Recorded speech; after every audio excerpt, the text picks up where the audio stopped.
Hi friends, இது வரைக்கும் நம்ம சேனலை சப்ஸ்கிரைப் பண்ணி சப்போர்ட் பண்ண எல்லாருக்குமே ரொம்ப பெரிய நன்றிங்க. இன்றைக்கி பாரம்பரியமான பனங்கிழங்கை வச்சு லட்டு தான் செய்ய போகிறேன். இந்த பனங்கிழங்குக்கு நிறைய நோய் எதிர்ப்பு சக்தி இருக்குது. கர்ப்பப்பை பிரச்சனை இருக்கிற பெண்கள் சாப்பிட்டாங்கன்னா இன்னுமே நல்லது. இதில் அதிகமான நார்ச்சத்தும் இருக்குது. ஸோ டயட்டில் இருக்கிறவங்களும் சாப்பிட்டுக்கலாம், ரொம்பவே நல்லது. டேஸ்ட்டும் சூப்பராக இருக்கும். ட்ரை பண்ணி பாருங்கள், அப்புறம் நீங்களே சொல்வீங்க. வாங்க எப்படி செய்யலான்ட்டு பார்க்கலாம். பனங்கிழங்கு லட்டு செய்கிறதுக்கு நான் 5 பீசஸ் பனங்கிழங்கு எடுத்துருக்கிறேன்.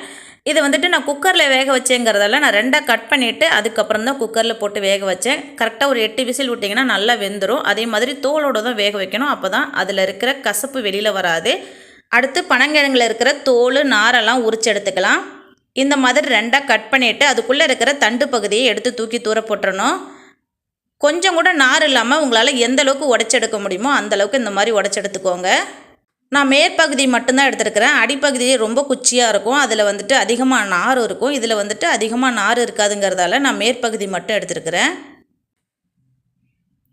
அவ்வளோதான். பனங்கிழங்கில் இருக்கிற நாரை என்னால் எவ்வளோக்கு எடுக்க முடியுமோ அந்தளவுக்கு எடுத்து வச்சாச்சு.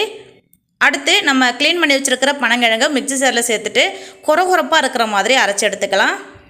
இந்தளவுக்கு கொரகொரப்பாக அரைச்சி எடுத்துக்கோங்க. நல்லா மாவு கிழங்காக இருந்துச்சுன்னா நல்லா உதிரியாக இருக்கும். என்னோடது மாவு கிழங்கு இல்லைங்கிறதால கொஞ்சம் பிசுப்பாக இருக்குது. அடுத்து ஒரு கடாயில் அரை குழிக்கரண்டி நெய் சேர்த்துட்டு நம்ம அரைச்சி எடுத்து வச்சுருக்கிற பனங்கிழங்கு அதோட 1 கப்பு துருவின தேங்காயும் சேர்த்து நல்லா நெய்யிலே வதக்கி விட்டுக்கலாம். நெய்யிலே வதக்கி விடும்போது அதோட ஃப்ளேவர் சூப்பராக இருக்கும். அவ்வளோதான், நல்லா வதக்கி விட்டாச்சு. இப்போ ஸ்டவ் ஆஃப் பண்ணிக்கலாம். அடுத்து இன்னொரு கடாயில் 1 கப் அளவுக்கு பால் சேர்த்துக்கிறேன். அதோட 1 டேபிள் ஸ்பூன் சர்க்கரை சேர்த்துக்கிறேன். உங்களோட இனிப்புக்கு ஏற்ப நீங்கள் சர்க்கரை சேர்த்துக்கோங்க. சர்க்கரை நல்லா கரைஞ்சிட்டு பால் நல்லா கொதித்து வரணும், அது வரைக்கும் நல்லா கலந்து விட்டுக்கலாம். அவ்வளோதான், சர்க்கரை நல்லா கரைஞ்சிட்டு பால் கொதித்து வந்துடுச்சு. அடுத்து நம்ம வதக்கி எடுத்து வச்சுருக்கிற பனங்கிழங்கு தேங்காவையும் சேர்த்து நல்லா கலந்து விட்டுக்கலாம். கடாயில் ஒட்டாமல் நல்லா திரண்டு வரணும்.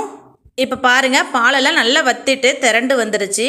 அடுத்து இதோட வாசனைக்கு 3 ஏலக்காய் தட்டு சேர்த்துட்டு கொஞ்சம் போல் முந்திரியை 1 ஸ்பூன் நெய்யில் நல்லா செவக்க வறுத்து வச்சுருக்கிறேன், அதையும் சேர்த்துட்டு நல்லா கிளறி கொடுத்துக்கலாம்.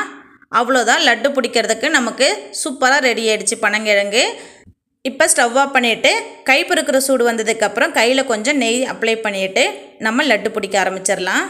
கையில் கொஞ்சம் நெய்யோ எண்ணெயோ அப்ளை பண்ணிக்கோங்க, அப்போ தான் ஒட்டாமல் இருக்கும்.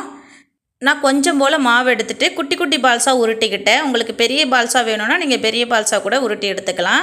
அவ்வளோதான், என்னோடய ஸ்டைலில் ஹெல்த்தியாக டேஸ்டியாக சூப்பராக பனங்கிழங்கு லட்டு ரெடி ஆகிடுச்சு.